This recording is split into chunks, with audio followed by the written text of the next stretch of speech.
Looking at Module 4, Lesson 28B. So this is the same thing we were doing on Tuesday, but now we're just going to continue to get better at it. We're going to continue to represent solutions to two-step problems. Two-step problems using, again, tape diagrams and equations. So let's go ahead and jump in right away to the first part of the lesson. Day lesson number 1. Okay, so it says Reggie. Let's go ahead and track along the page while I read aloud. It says Reggie ran for 180 yards during the last football game, which is 40 more yards than his personal best. Monty ran 50 more yards than Adrian during the same game. If Monty ran the same amount of yards as Reggie ran in one game for his previous personal best, how many? Oh my gosh, there's so much stuff. So first thing I want to know is, what do I know? Well, I know Reggie ran for... See if I can focus this up a little bit. Focus. Reggie ran for, there we go. Reggie ran for 180 yards. And that's 40 more than his best. Meanwhile, we have Monty, right? Monty ran 50 more than this other running back, Adrian. And then we know Monty had the same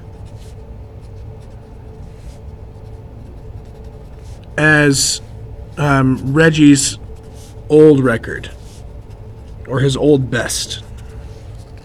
All right, so we got a lot of different things we can start to try to do here. So let's start with Reggie, okay?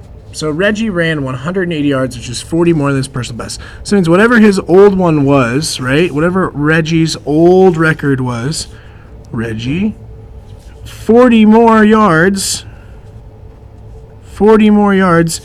gives us his new record. And what's his new record? 180 yards. So far this is Reggie's new record. That's Reggie's new record right there. That's how we can show it. Now we know Monty, he ran 50 more than Adrian. We haven't even drawn Adrian yet, so let's look at our other fact. Monty had the same as Reggie's old record. So it means here's Reggie's old record, right? So this is Monty's, right? Monty, right there. And it says Monty ran 50 more than Adrian during the same game. Monty ran 50 more. So here's Monty, right? He ran 50. This is 50 more than Adrian. So that means 50 more means Adrian has to be shorter, right? It's got to be shorter. Here's Adrian plus 50. That'll make it the same as Monty. So here's Monty, here's Adrian. Let's see what we can start to solve here. Well, the first one's simple, right? This shows us R plus 40 equals 180. Again, throughout this video, I'd encourage you to pause and try to solve on your own. Try to set up the equations and do this all on your own. So let's see, Reggie, how do I do this? Well, I need to get R all by itself. If I do this, I know this will make it so I just have R on the next line, because this stuff right here means nothing. But I also know that if I do something to one side, right, I have to do the exact same thing to the other side. So here R would equal 140. All right, so next part, we now know that this, Monty's amount from his old one is 140, right? That means this down here, the whole thing is also equal to 140. They're the same length. We did that on purpose. So that means I can now solve this one, right? It says A plus 50 is equal to 140. So very similar step to last time. I just do A plus 50 minus 50. So that way I can have A be by itself on the left side. But whatever I do to one side, I have to do to the other. And so I end up with 90. So when I actually publish this, I want to say Reggie's old record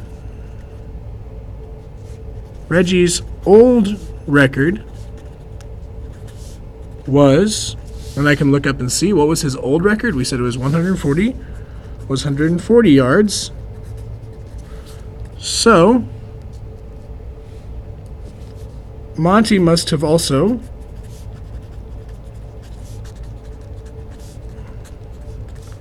ran 140 yards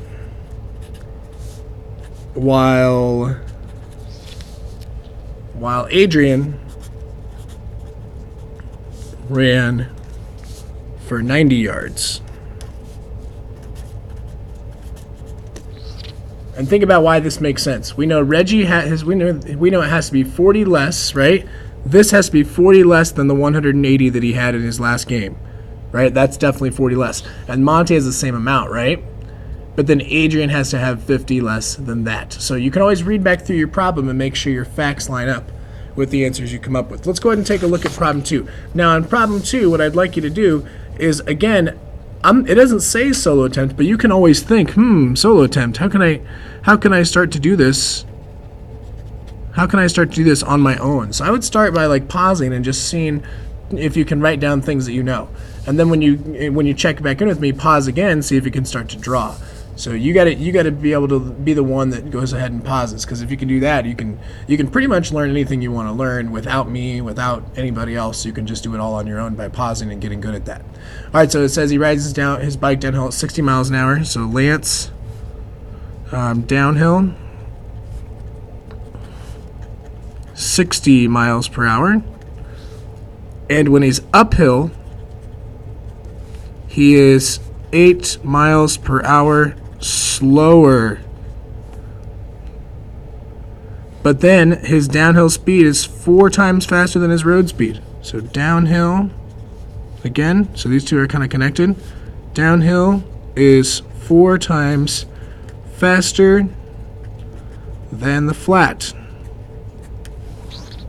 Let's see how fast he travels when he's going uphill. So let's see if we can figure this out. See if we can figure all this stuff out. So again, that's what we know. I want you to try to draw things out that you know.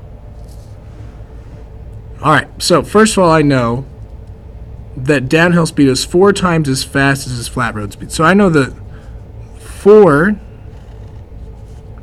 times, right?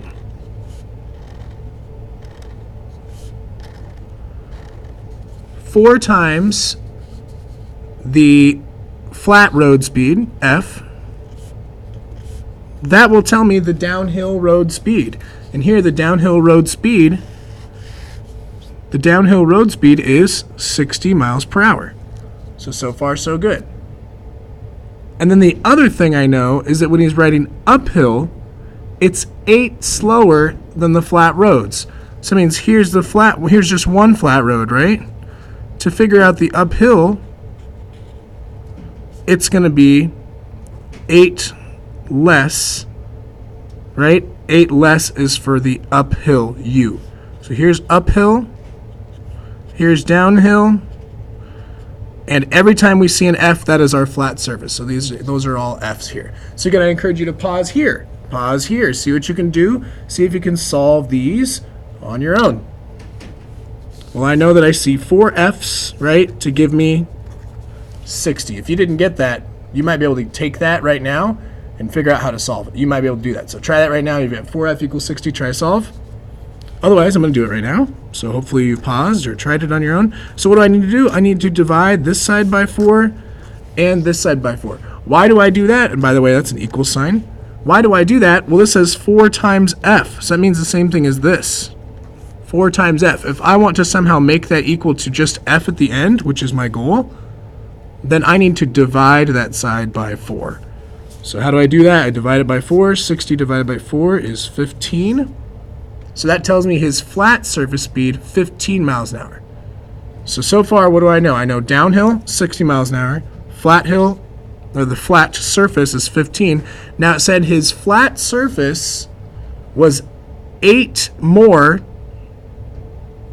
right? Because it's slower. So here, this must be 15, because I know this is 15.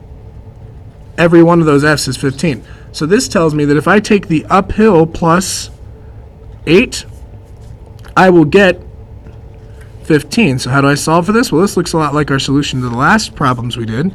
I got to take away 8 from both sides. That'll tell me the uphill speed is only 7 miles per hour. And of course I could write some sentences to describe that. I could say the flat surface speed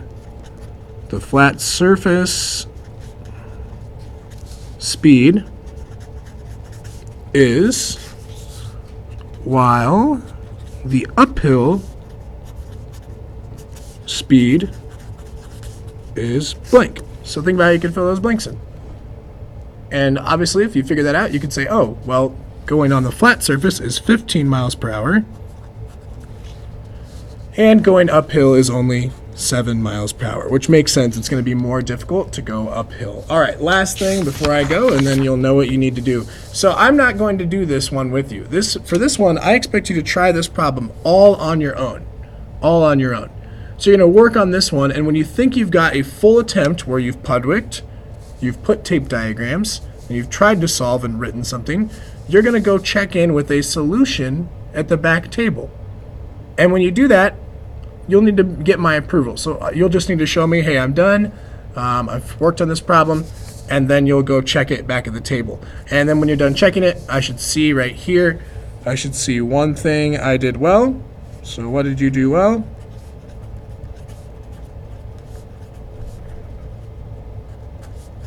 And what's a goal?